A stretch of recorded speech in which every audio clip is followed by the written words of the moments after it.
For as long as we have looked up at the stars, the question has been with us: are we alone?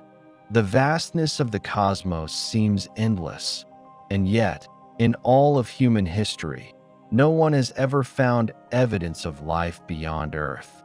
We search the skies, not just with telescopes, but with our hearts and minds, driven by the hope that perhaps we are not solitary in this universe, that somewhere, among the countless stars and distant galaxies, life has taken root, that the story of Earth, of life, might not be unique. For millennia, the stars have been a source of wonder and mystery. Ancient cultures told stories of gods and creatures that dwelled in the sky. But as our understanding of the universe grew, so too did the questions that haunted us. The rise of astronomy and the discovery of planets around other stars sparked a revolution in how we think about the possibility of life beyond Earth.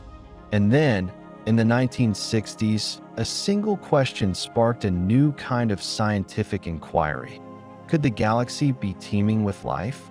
It was Frank Drake, an astronomer working in the early days of the search for extraterrestrial intelligence, or SETI, who first attempted to quantify this question. In 1961, Drake devised an equation, a simple formula designed to estimate the number of technologically advanced civilizations in our galaxy. It wasn't just a scientific tool, it was a statement of possibility, a way to measure the seemingly immeasurable, to explore not just the numbers, but the very essence of our connection to the cosmos. The equation itself may seem complex, but at its heart, it's an attempt to answer a simple question: how many civilizations out there are capable of communicating across space? This equation, the Drake equation, helps break down the galaxy into manageable parts, into variables that we can understand and measure. But like all models of the universe, it highlights as much as it reveals. For the Drake equation doesn't just give us an answer, it asks us to confront what we don't yet know. The equation is made up of 7 factors. Each one represents a fundamental question about the nature of life and our place in the universe. Let's break it down. The first factor is our asterisk, the rate of star formation in our galaxy. Stars are the forge from which everything, planets, life, and intelligence, emerges. They are the architects of our universe. Every new star is a potential cradle for life. The birth of stars takes place in stunningly beautiful nebulae, vast clouds of gas and dust that serve as the building blocks of the cosmos. Every star that forms could hold planets around it, each one potentially capable of sustaining life.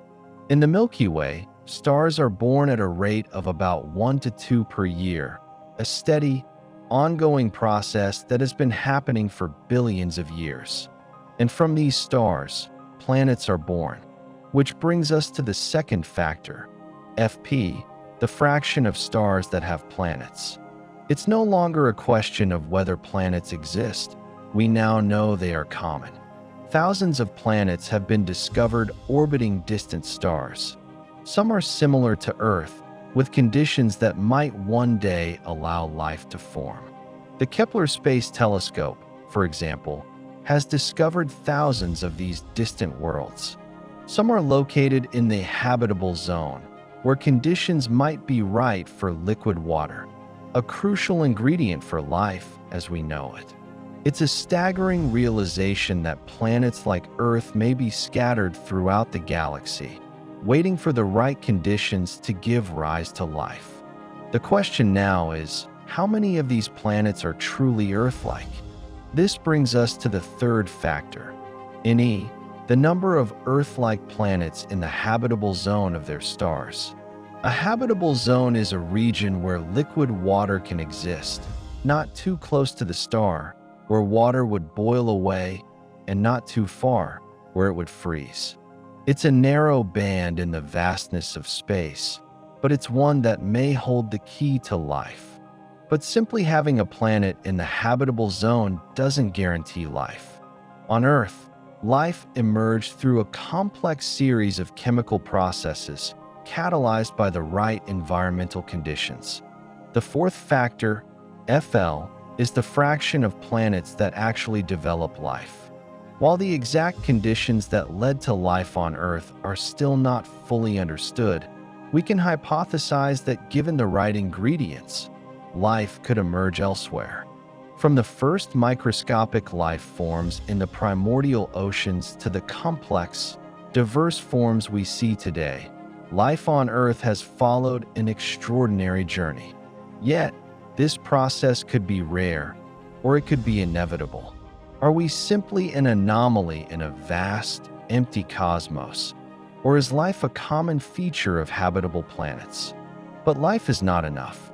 For a planet to give rise to a truly advanced civilization, a civilization capable of thinking, exploring, communicating, something extraordinary must happen. This leads us to the fifth factor, Phi, the fraction of life-bearing planets where intelligent life evolves.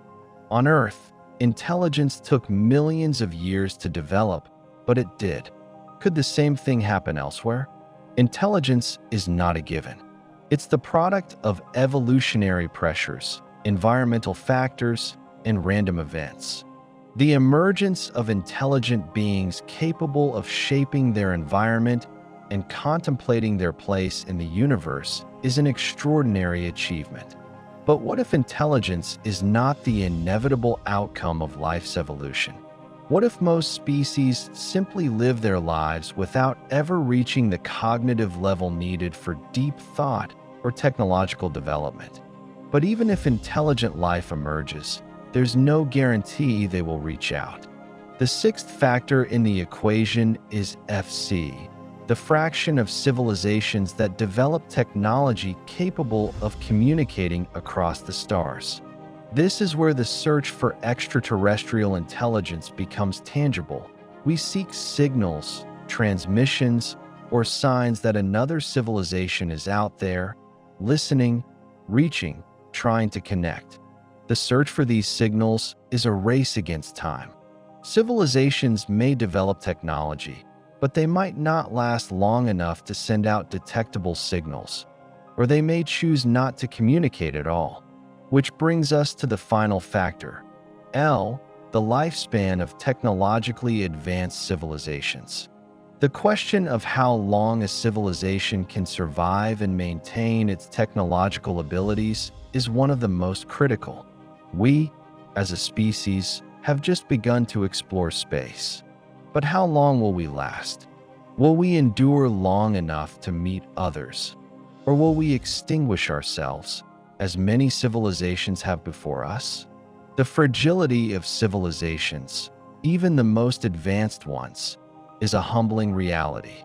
And yet, despite the uncertainties, we continue to search. The Drake equation is not just a scientific calculation. It's a window into our own humanity.